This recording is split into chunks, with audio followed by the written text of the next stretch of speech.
Thank you guys so much.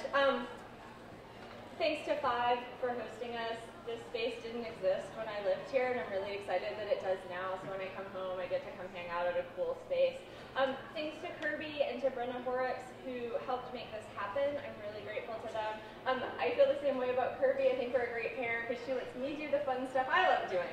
I have to say, too, this is a really special reading to me because it's my hometown and because as I look out today, like I almost cried a few minutes ago. So if my geography is right, the building in the background used to house a local bank. And 10 years ago, I was working there trying to figure out how to get into the world I really wanted to be in, which was this one. Never dreaming that a decade later, I would stand in this room and have colleagues from that bank who showed up to hear me read my work, and colleagues from grad school and professors and former students who are now doing great, amazing writing of their own. So this is a really special thing. Thank you guys so much for letting me be here tonight with you guys. I'm going to read a couple quick pieces. The first one's a little bit longer. It's still technically flash, depending on how you define that.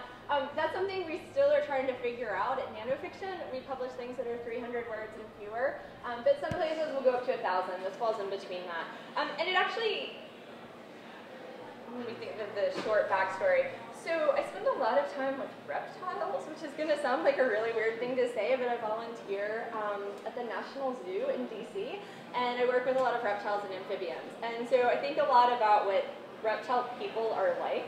So this is totally fiction. I feel like I should say that. And it's from a project that I've been working on that has a protagonist who's an adult woman in the corporate world who goes home to the family serpentarium after her dad sort of goes AWOL, and she's the only other person that knows how to work with the animals. So this is titled Snake Hook. Experts usually say to start with caution, to try the equipment out on plush animals until you've learned how to gauge the distance, how to slide the metal up under the belly without scraping it, how to balance the hook in one hand while using the other to open the tank. Practice holding a full hook while doing other things, using your free hand to answer the phone or stir the soup. Work at it until you're comfortable with the weight. Then move up to a live specimen. Nothing dangerous, just a garter snake, maybe a corn snake. You'll start to understand how to move cautiously, approaching the animal slowly, but with some deliberate signals. You shouldn't be afraid to talk to a snake, but you should know better than to believe you can charm it with your voice. Make sure to keep its head in sight. Lead with the hook rather than your hand.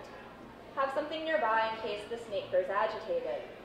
A bucket can work if it has a lid, but a trash can's sufficient.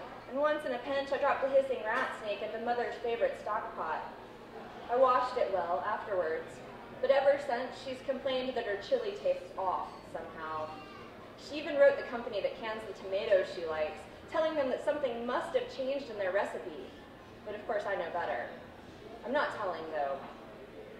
And I never told her how he taught me.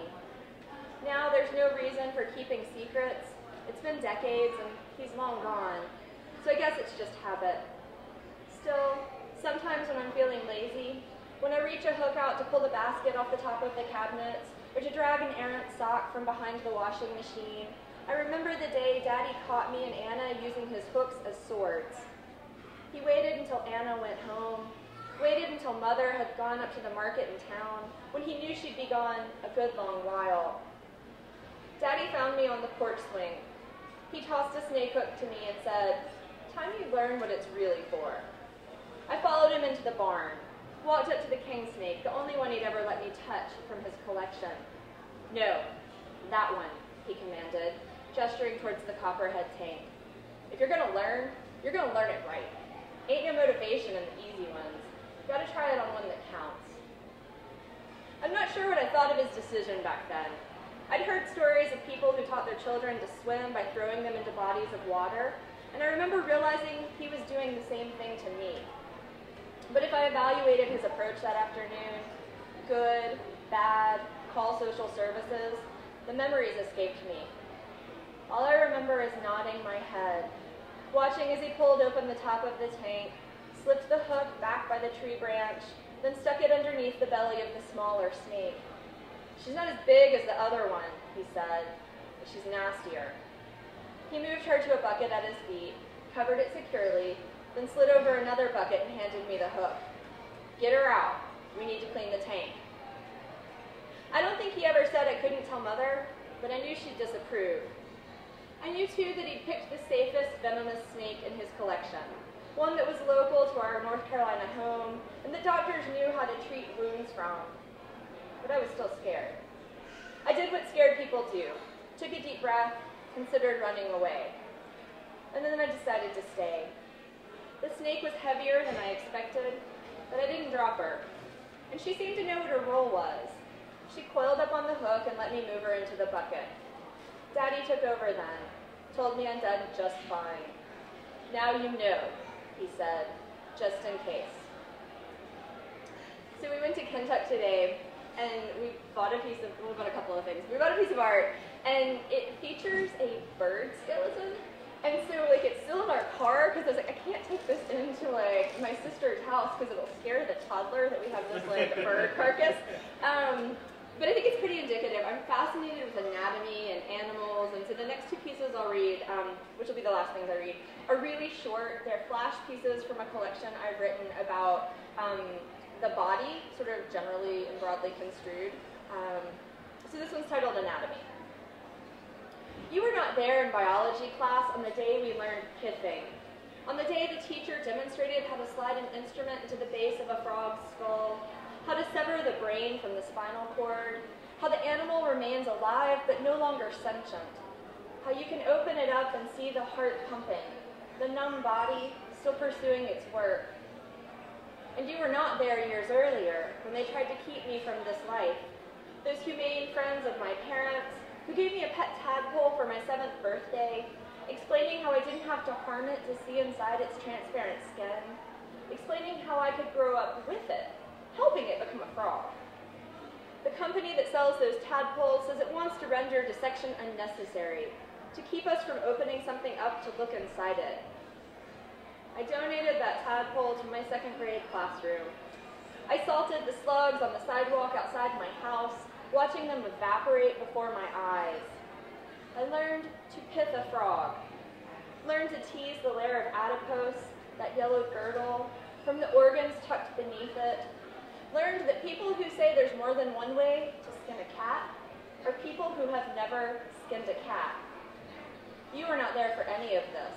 Not there when I sliced through a sternum, not there when I siphoned blood from a pony named Patience, not there when I read in the shadow of a stallion whose punctured throat wept onto the pages of my novel.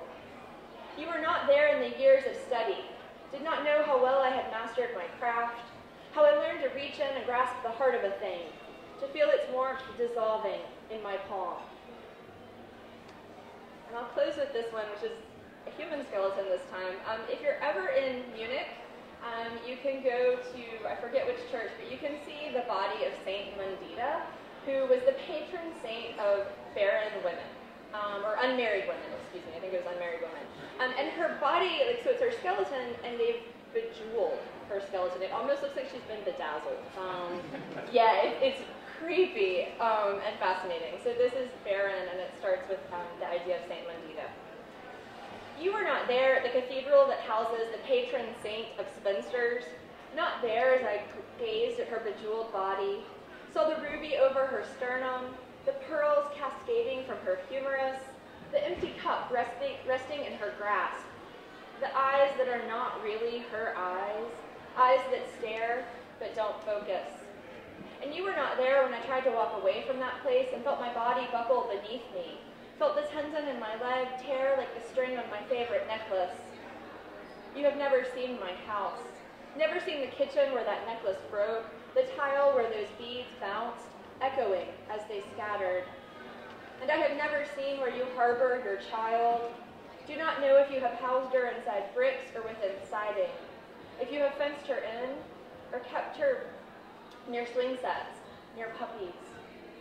I have never seen your house, but I am building a house for us all, a house that is hinged on perhaps, a house to throw open or draw shut around us. If I could, I would ask you to empty your pocket of nails, to help me bind it together.